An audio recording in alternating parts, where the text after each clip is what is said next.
ಓಂ ಶಾಂತಿ. ಎಲ್ಲ ಆತ್ಮೀಯ ಸೋದರ ಸೋದರಿಯರಿಗೆ ಬಸವ ಜಯಂತಿಯ ಅಕ್ಷಯ ತದಿಗೆಯ ಹಾರ್ದಿಕ ಶುಭಾಶಯಗಳು.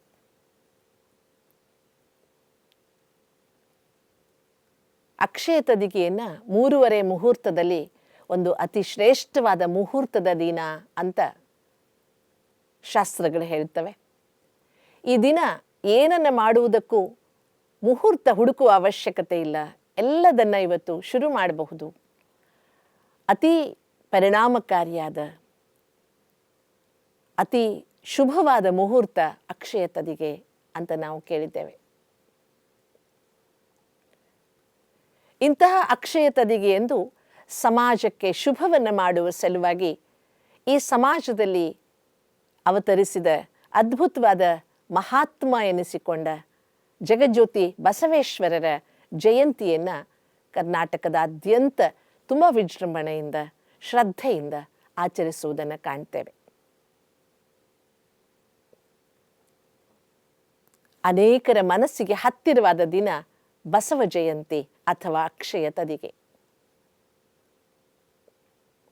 ಆತ್ಮೀಯರೇ, ಸಮಾಜದಲ್ಲಿ ಕುಂಠಿತವಾಗಿದ್ದಂತಹ ಸೋದರ ಸಂಬಂಧವನ್ನು ಗಟ್ಟಿಗೊಳಿಸುವ ಸಂಕಲ್ಪದಿಂದ ಮರೆತು ಹೋಗಿದ್ದ ಏಕದೇವೋಪಾಸನೆಯನ್ನು ಮತ್ತೆ ಜಾಗೃತ ಮಾಡುವ ಉದ್ದೇಶದಿಂದ ಅಂಧಶ್ರದ್ಧೆಯ ಸಂಕೋಲೆಯಿಂದ ಮನುಷ್ಯರನ್ನು ಬಿಡುಗಡೆ ಮಾಡಿ ಜ್ಞಾನ ಪ್ರಕಾಶದ ಕಡೆಗೆ, ಸಮಾನತೆಯ ಕಡೆಗೆ ಕೊಂಡೊಯ್ಯುವುದಕ್ಕಾಗಿ ಈ ಜಗತ್ತಿಗೆ ಬಂದ ಬೆಳಕು ಬಸವಣ್ಣ,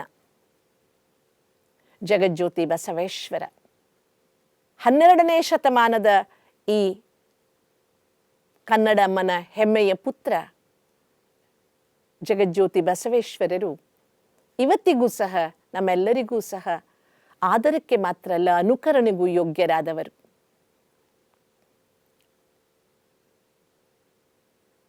ಮನುಷ್ಯರಲ್ಲಿ ಸಮಾನತೆ, ಸದ್ಭಾವನೆ ಅದನ್ನು ಬೆಳೆಸುವುದಕ್ಕೆ ತನ್ನ ಜೀವನವನ್ನೇ ಧಾರೆ ಎರೆದ ಉದಾತ್ತ ಮನುಷ್ಯ ಬಸವಣ್ಣ.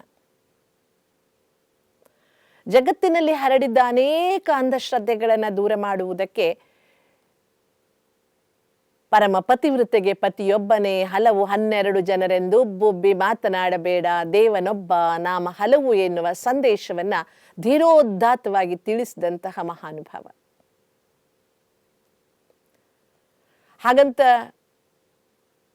ಏನೂ ಇಲ್ಲದೆ ಅಧ್ಯಾತ್ಮ ಬೆಳಗಿತು ಅನ್ನುವುದು ಸುಳ್ಳು.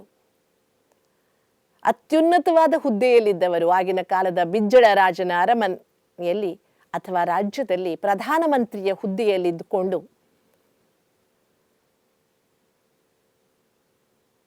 ಶರಣರು ನನಗಿಂತ ಶ್ರೇಷ್ಠರು ಎನ್ನುವ ಭಾವನೆ, ನನಗಿಂತ ಕಿರಿಯರಿಲ್ಲ, ಶಿವಭಕ್ತರಿಗಿಂತ ಶಿವಶರಣರಿಗಿಂತ ಹಿರಿಯರಿಲ್ಲ ಎನ್ನುವ ಭಾವನೆಯನ್ನು ಸಮಾಜದಲ್ಲಿ ಬೆಳೆಸ್ತಾ ಶರಣಾರ್ಥಿಗಳು ನಾನು ನಿಮಗೆ ತಲೆಬಾಗಿ ವಂದಿಸ್ತೇನೆ ಎನ್ನುವಂಥ ಚಿಂತನೆಯನ್ನು ಹುಟ್ಟುಹಾಕಿದಂಥವರು ಬಸವಣ್ಣ.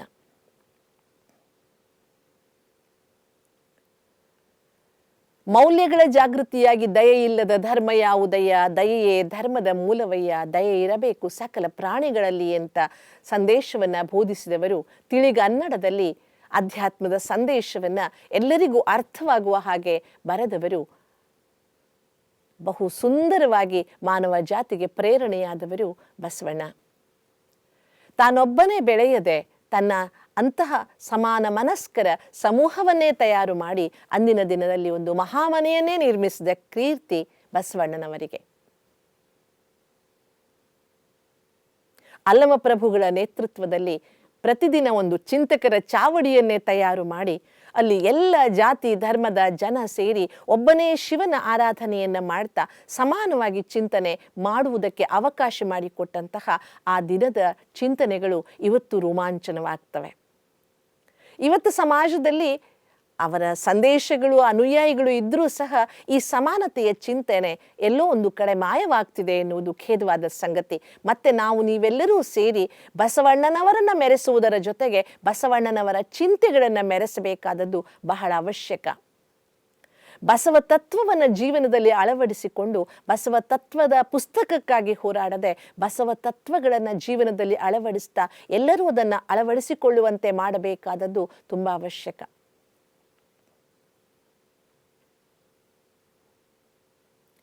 ಹೆಣ್ಣು ಮಕ್ಕಳಿಗೆ ಸಮಾನವಾದಂತಹ ಆಧ್ಯಾತ್ಮಿಕ ಅಷ್ಟೇ ಅಲ್ಲ, ಎಲ್ಲ ಕ್ಷೇತ್ರದಲ್ಲಿ ಹೆಣ್ಣು ಮಕ್ಕಳಿಗೆ ಸಮಾನ ಅವಕಾಶವನ್ನು 12ನೇ ಶತಮಾನದಲ್ಲಿಯೇ ಒದಗಿಸಿಕೊಟ್ಟ ಕೀರ್ತಿ ಆ ಮಹಾಮನೆಗೆ ಅಥವಾ ಆ ಮಹಾಮನೆಯ ಪ್ರೇರಣಾ ಮೂರ್ತಿಯಾದಂತಹ ಬಸವಣ್ಣನವರಿಗೆ ಸಲ್ತದೆ ಎನ್ನುವುದು ನಿಸ್ಸಂದೇಹ.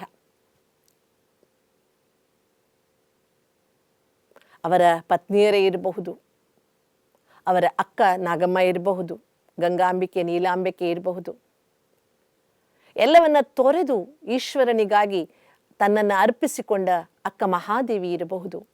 ಇಂತಹ ಅನೇಕ ಧೀರ ವನಿತೆಯರನ್ನು ನಾವು ಆ ದಿನಗಳಲ್ಲಿ ಅಧ್ಯಾತ್ಮ ಶಕ್ತಿಯಾಗಿ ಹೊರಹೊಮ್ಮಿದ್ದನ್ನು ನೋಡ್ತೇವೆ. ಈ ಒಂದು 12ನೇ ಶತಮಾನದ ಚಿಂತನೆ ಸ್ವಾತಂತ್ರ್ಯ ಹೋರಾಟಕ್ಕೂ ಕಾರಣವಾಯಿತು. ರಾಣಿ ಚೆನ್ನಮ್ಮ ಇಂತಹ ಒಂದು ಚಿಂತನೆಯ ಕೂಸು ಎನ್ನುವುದನ್ನು ನಾವು ಮರಿಬಾರದು. ಬಸವಣ್ಣನವರ ಚಿಂತನೆಗಳನ್ನು ನಾವು ಯೋಚನೆ ಮಾಡ್ತಾ ಹೋದರೆ ಒಂದು ಕಡೆ ಮೌಲ್ಯಗಳ ಜಾಗೃತಿ, ಇನ್ನೊಂದು ಕಡೆ ಕೇವಲ ಈಶ್ವರ ಒಬ್ಬನೇ ಎನ್ನುವಂತಹ ಪ್ರತಿಪಾದನೆ, ಅನೇಕ ಧರ್ಮ ಜಾತಿಗಳಿಲ್ಲ ಎನ್ನುವುದನ್ನು ತಿಳಿಸ್ತಾ ಆತ್ಮಜ್ಞಾನವನ್ನು ಮನೆ ಮನೆಗೆ ತಲುಪಿಸಿದ ಕೀರ್ತಿ ಬಸವಣ್ಣನವರದು. ಇಂತಹ ಅದ್ಭುತವಾದ ಸಂದೇಶವನ್ನು ಸಾರಿದ ಆಗಿನ ಕಾಲದ ಶರಣರನ್ನು ನಾವು ನೆನಪು ಮಾಡಿಕೊಂಡ್ರೆ, ಒಂದು ಇಲ್ಲದ ಬಿಂದು, ತಂದೆ ಇಲ್ಲದ ಕಂದ, ಮೂರನರಿಯದ ಮುಗ್ಧ, ಮರಣವಿಲ್ಲದ ಮಹಾಂತ, ನೀನೇ ಕಾಣ ಗುಹೇಶ್ವರ ಅಂತ ನುಡಿದ ಅಲ್ಲಮ ಪ್ರಭುಗಳಿರಬಹುದು. ಅಸುರ ಮಾಲೆಗಳಿಲ್ಲ, ತ್ರಿಶೂಲ ಡಮರುಗವಿಲ್ಲ, ಋಷಿಯ ಮಗಳೊಡನಿದ್ದಾತನಲ್ಲ, ಭಸ್ಮಭೂಷಣನಲ್ಲ, ವೃಷಭ ವಾಹನವಿಲ್ಲ, ಎಸಗುವ ಸಂಸಾರದ ಕುರುಹಿಲ್ಲದಾತಂಗೆ ಹೆಸರಾವುದು ಎಂದ ಅಂಬಿಗರ ಚೌಡಯ್ಯ ಎನ್ನುವಂತಹ ಅಂಬಿಗರ ಚೌಡಯ್ಯನಂತಹ ಶರಣ ಶ್ರೇಷ್ಠರಿರಬಹುದು. ಇಂತಹ ಎಲ್ಲರ ಒಂದು ಸಂಘಟನೆಯನ್ನು ತಯಾರಿಸಿದ ಕೀರ್ತಿ ಬಸವಣ್ಣನವರದು. ಹೌದು, ಕಲಿಯುಗೆ ಸಂಘಶಕ್ತಿ. ಇಲ್ಲಿ ಯಾವುದಾದ್ರೂ ಒಂದು ತತ್ವ ಸಿದ್ಧಾಂತವನ್ನು, ಜೀವನ ವಿಧಾನವನ್ನು ಜನಮನಕ್ಕೆ ತಲುಪಿಸಬೇಕಾದ್ರೆ ಒಂಟಿ ಧ್ವನಿ ಕೆಲಸ ಮಾಡುವುದಿಲ್ಲ. ಎಲ್ಲರೂ ಒಂದಾಗಿ ಮುಂದುವರಿಯಬೇಕು. ಅದು ಅಧ್ಯಾತ್ಮವೇ ಆಗಿರಲಿ, ಧಾರ್ಮಿಕ ಕ್ಷೇತ್ರವೇ ಆಗಿರಲಿ ಎನ್ನುವುದನ್ನು ಮನಗಾಣಿಸಿದಂತಹದ್ದು ಅಣ್ಣನವರ ವಿಶೇಷವಾದಂತಹ ಕೊಡುಗೆ ಅಂತ ಹೇಳಬಹುದು. ಸಮಾಜದ ಯಾವ ಶಿಕ್ಷೆಗೂ ಅಂಜದೆ ತನ್ನ ಚಿಂತನೆಗಳನ್ನು ನಿರ್ಭಯವಾಗಿ ಸಮಾಜದ ಮುಂದಿಟ್ಟಂತಹ ಧೀರೋದಾತ್ತ ವ್ಯಕ್ತಿತ್ವ ಬಸವಣ್ಣನವರದು. ವೀರಶೈವ ಸಂಸ್ಕೃತಿ ಇವತ್ತು ವ್ಯಾಪಕವಾಗಿ ಹರಡಿದ್ರೂ ಸಹ ಎಲ್ಲೋ ಒಂದು ಕಡೆ ಅಣ್ಣ ಬಸವಣ್ಣನವರ ತತ್ವಗಳು ಮರೆಯಾಗ್ತಿವೆ ಎನ್ನುವುದು ನಾವು ಯೋಚನೆ ಮಾಡಲೇಬೇಕಾದ ಸಂಗತಿ. ಅಯ್ಯ ಎಂದರೆ ಸ್ವರ್ಗ, ಎಲವೋ ಎಂದರೆ ನರಕ. ಅಂದರೆ ನಮ್ಮ ಭಾಷೆ ಹೇಗಿರಬೇಕು, ನಮ್ಮ ವ್ಯವಹಾರ ಹೇಗಿರಬೇಕು, ಎಲ್ಲರನ್ನೂ ಸಹ ಸಮಾನರಾಗಿ ನೋಡುವಂತಹ ಮನೋಸ್ಥಿತಿಯನ್ನು ನಾವು ಬೆಳೆಸ್ಕೊಳ್ಬೇಕು ಎನ್ನುವುದನ್ನು ಮನವರಿಕೆ ಮಾಡಿಕೊಟ್ರು. ಆದರೆ ಇವತ್ತು ಮತ್ತೆ ಮತ್ತೆ ನಾವು ಸಮಾಜದಲ್ಲಿ ಜಾತೀಯತೆಯನ್ನು, ಮೇಲು ಕೀಳು ಮನೋಭಾವನೆಯನ್ನು, ಇವತ್ತು ಜಾತೀಯತೆ ಆ ಮಟ್ಟದಲ್ಲಿ ಅಲ್ಲ, ಶ್ರೀಮಂತ ಬಡವ ಎನ್ನುವ ಭೇದ ಭಾವ, ಕಲಿತವ ಕಲಿಯದೇ ಇರುವ ಎನ್ನುವ ಭೇದ ಭಾವ, ಸುಧಾರಿತ ಹಿಂದುಳಿದವ ಎನ್ನುವ ಭೇದ ಭಾವ, ಅವರನ್ನು ನಮ್ಮ ಜೊತೆಗೆ ಮುಂದೆ ಕರೆದುಕೊಂಡು ಹೋಗಬೇಕು ಎನ್ನುವಂತಹ ಸಮಾನ ಮನೋಭಾವ ಮತ್ತೆ ಪುನಃ ಬರಬೇಕಾಗಿದೆ. 12ನೇ ಶತಮಾನ ಮರುಕಳಿಸಬೇಕಾದ್ರೆ ಕೇವಲ ಶಬ್ದಗಳಿಂದ ಆಗುವುದಿಲ್ಲ, ಆಚರಣೆಯಿಂದ ನಾವದನ್ನು ಜೀವನದಲ್ಲಿ ಅಳವಡಿಸ್ಕೊಳ್ಬೇಕು ಎನ್ನುವ ಮಾತನ್ನು ನೆನಪು ಮಾಡ್ತಾ ನಾವೆಲ್ಲರೂ 12ನೇ ಶತಮಾನದ ಆ ದಾರ್ಶನಿಕರ, ಶರಣರ, ಮಹಾನುಭಾವರ ಅಣ್ಣ ಬಸವಣ್ಣನ ಚಿಂತನೆಗಳನ್ನು ಕಾರ್ಯರೂಪದಲ್ಲಿ ತರೋಣ. ಒಬ್ಬನೇ ಈಶ್ವರನಿಗೆ ಶರಣಾಗೋಣ. ಮೌಲ್ಯಗಳಿದ್ದ ಜೀವನವನ್ನು ಶೃಂಗರಿಸಿಕೊಳ್ಳೋಣ. ಎಲ್ಲರೂ ನಮ್ಮ ಸೋದರರು, ಇವನಾರವ ಇವನಾರವ ಇವನಾರವ ಎಂದನ್ನದಿರಯ್ಯ, ಇವ ನಮ್ಮವ, ಇವ ನಮ್ಮ ಕೂಡಲ ಸಂಗನ ಮನೆಯ ಮಗ ಎನ್ನುವ ಭಾವನೆಯನ್ನು ಬೆಳೆಸಿಕೊಳ್ಳೋಣ. ಜಗತ್ತನ್ನೇ ಒಂದು ಈಶ್ವರನ ಮನೆಯನ್ನಾಗಿ, ವಸುದೈವ ಕುಟುಂಬವನ್ನಾಗಿ, ಶಿವಾಲಯವನ್ನಾಗಿ ಮಾಡುವ ಕಾರ್ಯದಲ್ಲಿ ಕೈಜೋಡಿಸೋಣ ಅಂತ ಹೇಳ್ತಾ ಮತ್ತೊಮ್ಮೆ ತಮಗೆಲ್ಲ ಅಕ್ಷಯ ತದಿಗೆಯ ಹಾಗೂ ಬಸವ ಜಯಂತಿಯ ಹಾರ್ದಿಕ ಶುಭಾಶಯಗಳು.